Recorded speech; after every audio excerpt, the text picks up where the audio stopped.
recording. Mark it. Scene 10. Boom, take up. 47, take 3. Take 2. Take 1. And action. Okay, so what's The Lost Generation about? Its central character is played by Vicky Connick, called SJ. She's a reality TV star that basically goes on this game show seeking fame and fortune, trying to get rid of all the debts that she's accumulated in life. She's lost her job, that kind of thing. She goes on this game show, and the game show is called The Lost Generation, so it's like a film about a game show. This game show is ran by sort of two very, very kind of manipulative and corrupt TV producers called Kaiser and Doug. And they answer to kind of their boss and stuff like that. And basically the game show is built because the government has run out of money, the police have run out of cash. So what they've done is they've hired TV producers to make kind of a battle royale gladiatorial game show where they can get rid of all the bad guys and they can broadcast it on a Saturday night, and it's good for propaganda, it's good for morale, but it also serves to get rid of all the bad guys on the street. So SJ finds herself in this situation, fully trained up, tooled up and ready to sort of do the business on the street, as it were. But these manipulative TV producers twist the game show on her, and basically partway through the film she's on the run. It becomes a bit of a revenge story. Good. You did look good. Great. But I'm afraid you were caught on CCTV, which means We're going to have to deduct all your points, which puts her at the bottom of the table. Which means the hunter becomes the hunted! Don't you just love TV? Basically, the story of The Lost Generation is a girl striving to be more in life, this is SJ, wanting something different, having no hope, and she applies for a reality show which she thinks will, one, give her a better life, because obviously this celeb culture we've got these days, get a bit of TV time and that's it, you're famous. But the twists and turns that she goes through are not what she expected, and the reality show isn't what she expected. So therefore she goes through this journey battling with herself, with her conscience, with her morals, with everything that's going around her, which side to take, which path to walk, so to speak. And then at the end, what decision to make is going to be the right thing for her and the country and the people around her, etc. And she just has to make the decision from her heart. You think you can pull the trigger and this ends? I think we pull the trigger and we start over. It's a comment on our times. It's about people wanting to go on reality TV shows, what that is all about, that kind of culture, but also how people are beginning to manipulate and edit our lives and turn them into things that sort of control our lives, but doing it through the media. You know, whether hacking your phones or controlling your social media or whatever. You know, all this stuff that you're starting to see on the TV now, the Snowden stuff and all the stuff on the news. It's all in there in The Lost Generation, but we didn't intend it to be a big news story. We just went out and made a film that we thought was important for our time, and it's called The Lost Generation. People's voyeurism, these people who want to watch this show and want to watch what's going on, always wanting to know what's going on in other people's lives, like the social media, everybody's sharing everything, nobody's got no privacy anymore. So all that's explored, as well as from just SJ's point of view. Like I said before, her own morals and her own conscience and being in battle with herself. There's a lot of those themes in that film are something that I try to replicate in my illustration career, in my art direction career. And I guess there's an undercurrent, there's an undercurrent of capitalism and Big Brother culture. There's a lot of things. I guess it's open to interpretation. That's what's quite fun about the film. So visually, it was nice to explore. As a director, I plan for weeks and weeks, so I'm going over things in my head. I'm also working as a producer, so I'm sat in meetings, going over the call sheet and the production schedule. I'm basically trying to buy myself as much time as a producer through scheduling, so when I'm on set as a director, I've got as much time as possible. Right, so this is our big epic battle sequence that we are going to shoot lots of coverage on. So I'm going to give you a rough idea of what's going to happen. I'll borrow Vic and Baz just to walk through what we've just rehearsed. The plan of action is our guys are all comes down to prep as a director, so having storyboards, having a shot list, doing rehearsals with your actors before you even get on set and your cameras turn up. I've done loads of that before we did the production. Oh my god, a revolution? Watch this for a bit.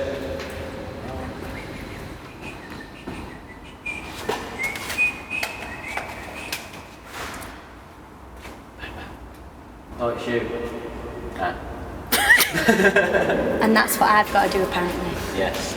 Better than that, hopefully. Mark, Directing kids. I don't think the camera quite understands. Can you do it again? That's it, one take.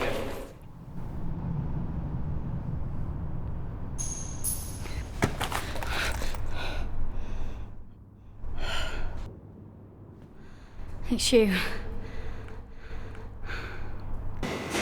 Well, with Lost Generation, like when I found out that it was actually going to be a film, I really wanted to be involved, and I knew that Ben Talent, the artistic director on it, and was giving his own vision on it. So I thought that it would be great if I could give it a bit of like my musical nous on it as well. And like watching it a few times, I thought, wow, my sound would be perfectly suited to this. Like the way it looks, the way like it's been acted, the way that like it's been directed. I thought that I could add something to it if I was given like the opportunity, and luckily everyone was on the same page as me, so that was cool. Right, get out of the car now.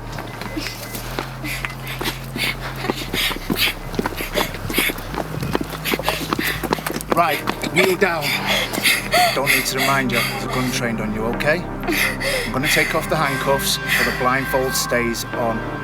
Give it 30 seconds till we've gone, and then you can take it off.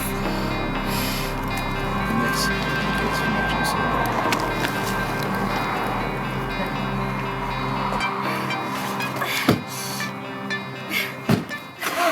That was one of the main things that I was trying to put across as each track was being made, like the eeriness, like the change in attitude of like this character, and trying to really help push the film along really.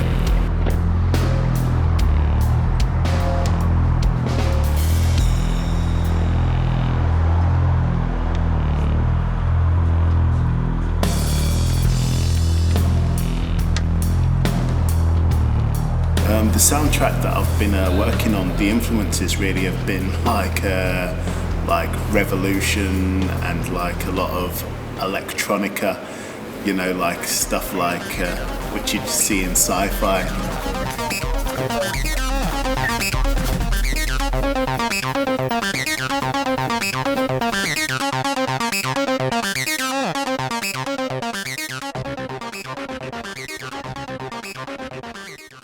Every time I threw an idea at Mark of course he'd critique, but he'd be really sort of receptive to my own creative style and my own work. So, and I think when people allow me to do my thing, then they get the best. I think that's to be said with a lot of creative people.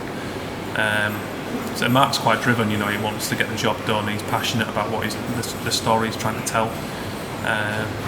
And yeah, I think he left everyone the right amount of freedom to get the best out of them, and that's certainly applicable to the work I did with him. These masks appear in the penultimate scene in The Lost Generation, and also in a sort of scene that kind of gives you some background information to the unknown, like a sort of vigilante group within the film. And yeah, we sort of created these using, kind of got these bases for kind of child's masks, but then we kind of tore them all up and repieced them back together to build these almost papier-mâché sort of foundations for them. And then I worked with an artist called Hannah Ward, who's a really talented girl. Her work's amazing, and she kind of does these huge canvas paintings, and the textures I saw in those paintings, I kind of thought it's quite a mad idea, but I thought if I could replicate those across to these masks, then it's kind of in keep with the rest of the set design and the artistic style of what's going on in the film. So I got her on board to create these masks, and she was wonderful. We sort of brought in these old keys as teeth, and ball bearings, and we kind of really built up these quite heavy, really sort of almost living things. These masks that they look quite, the sort of paint textures on them and everything. I think they quite work with the rest of the art in the film. And first and foremost, I wanted them to be quite scary because it's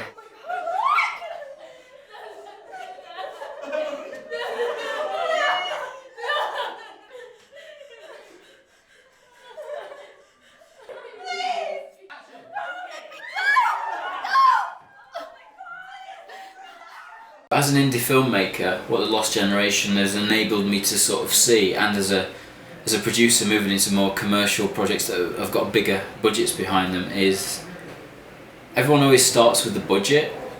We always started with the creativity and went, how do we make this happen with no budget? And we had a little bit of money here and there to help us out, but we never had Hollywood money or even big micro budget British money to do this stuff on. So every location had its own problems, which we embraced and turned into a positive. Crew had to come up with interesting ways to shoot things all the time. Right, quick making of one for you. If you want to see how this scene's lit, just scan the camera around and see that everyone's lighting this scene with iPhones. So give us a wave with your iPhones. We ran out of light making this scene, so this scene was shot using iPhones, apps, and all this sort of stuff. So swing it back around here, Matt. And this is kind of this is with all the lights on. If you switch your lights off, and this is without any lights. So thanks to mobile phones. Okay, my favourite scene from this film, from a low budget perspective, is, well, there's a few, but I think the one that sticks out is the action sequence, because it was ambitious. It's a shootout in over 3 stories of a warehouse. It had a story arc to it, so a beginning, middle and end of a shootout. I'd never done anything like this before as a director. I had a couple of cameras, I had this big old warehouse we managed to get through one of our sponsors, and we had this kind of sort of tactical police team with real guns and all this sort of stuff, and we had an armourer on site, all the health and safety stuff. The police even turned up in the morning to make sure that we were all alright and legit, and then we had literally 5 hours to shoot a scene that Hollywood would probably spend a week on, and so that for us was one of our greatest achievements. Everyone seems to throw a lot of money into their films these days to try and make things look a lot better. So the issues we've had really would be, say, location. We may not necessarily get the ideal location that we've been looking for, but we'll be able to find something similar on a cheaper budget. When it comes to things like costume and props, we've had to develop our own sort of things. So whilst we might want something, what we've got in our heads, we will think of something that will come as close to that as possible. Props wise, for example, we needed some blood for some shots, so for blood we ended up making that ourselves, things like that. Just little things like that. It all adds up really, and those are some of the challenges that you do face when you're on a low budget film. There have been several scenes in this film that I've really enjoyed working on, that I've been proud to see come together.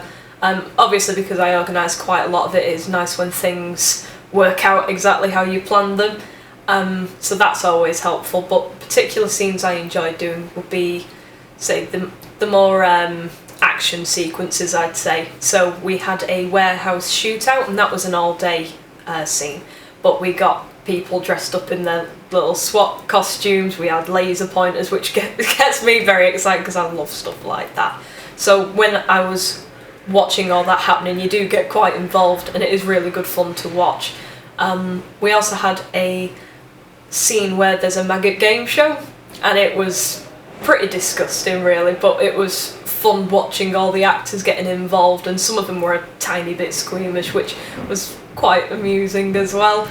So that made my day, and me and the audio engineer George Roberts, we were in charge of setting that scene up. So as I was saying before about how we work on different things, that was fun as well. The trust that you've got to have working with your crew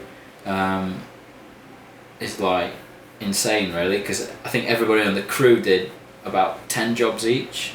They were either acting in it, either lighting it, shooting it, casting it, doing the DVD box.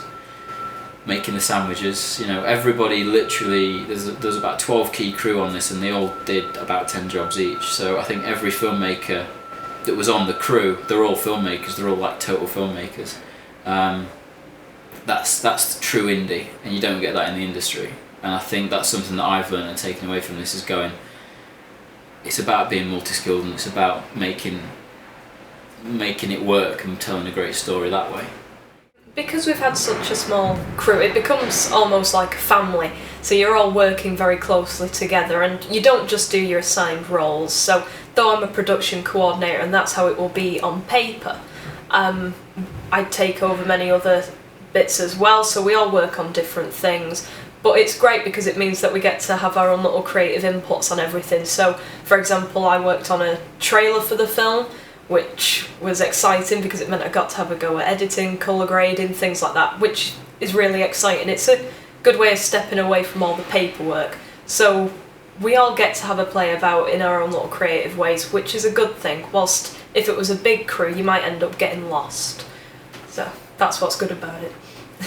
The Lost Generation really was shot with a core team of about 12 people who were on the crew, and a lot of them ended up acting in it or doing little cameos as well. And what that means is that all the crew had to be multi-skilled.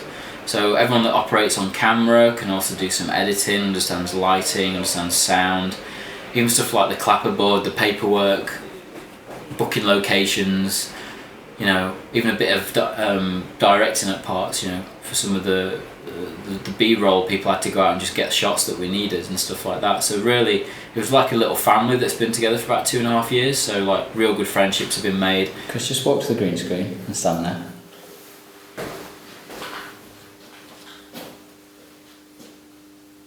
And cut. I don't know why. I have been in the film as an extra in various scenes, which if you go through the film very slowly, I'm sure you'll be able to see me. One scene, I'm walking down a corridor holding some papers because I work there. I'm also a member of the Unknown at one point, so when there's this big speech going on, I'm in the front row looking really interested in what's being said. I think that's all I've been in actually. I think, oh, and the green screen as well. There's a part with Tara and Tyson, and they're having a little bit of a tiff on screen, and I go forward to give her some water to calm her down, and I get rejected. So that's me. That's my stardom. Well, what I will say is that I've worked with a really high, consistent level of talented people who are really passionate about what they do, and we're all trying to tell a story that I think concerns a lot of people. So I would say watch the film. Don't be too hasty to critique it. I think it's going to be good, and I think what people need to realise is that we're all in this same boat where there's a lack of funds in the arts, and I think the film industry needs support, and I think the talent coming off this film, I think people need to sit up and take notice and realise that given the right budgets and taken forward with this film as a vehicle, then there's a really strong unit going on. I think it's going to be worth a watch, definitely. We've tried to make that kind of big budget film movie, but we've shot on really small cameras. So hats off to anyone at Canon that's watching this. Thanks for inventing that, because you've sparked a filmmaking revolution. And that for me is really important, really, because the technology has enabled us as storytellers to really try and tell that story that we want to tell. So it's been a fantastic 3-year-long journey with everyone working really closely together, and I've loved every second of it, and I'm so glad the film's out now. I'm so happy. How does it feel wrapping after all of this time? Yay! Finally! It's so exciting. I can't believe it's actually over. Until I watch the whole thing or see it on DVD, I won't believe it's finished, because it just doesn't feel right.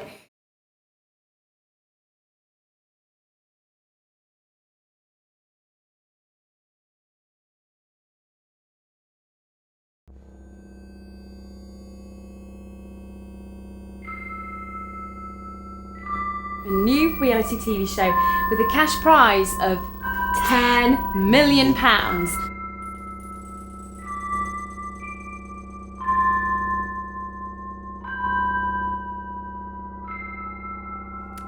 Hi, I'm Sarah Jane. All my friends call me SJ. They will tell you that we're terrorists. and that they're here to protect you. And you'll flock to them and get angry at us. What makes me different? I love a mystery. I've watched all the shows and I think they're great, and I know nothing about this one, so that makes it even more exciting. In our time now, I look around and I don't see any good, just degrees of bad. And for that, I am sorry. I just want to be on the show, so I've got nothing else to do. So please, please, please pick me. This world will go blind. Anyway, yeah, so that's me. I'm Sarah Jane. Tonight there isn't an So yes, alternative. please pick me. We Thank are you. the unknowns. I hope that you get this picture. And I hope that you understand.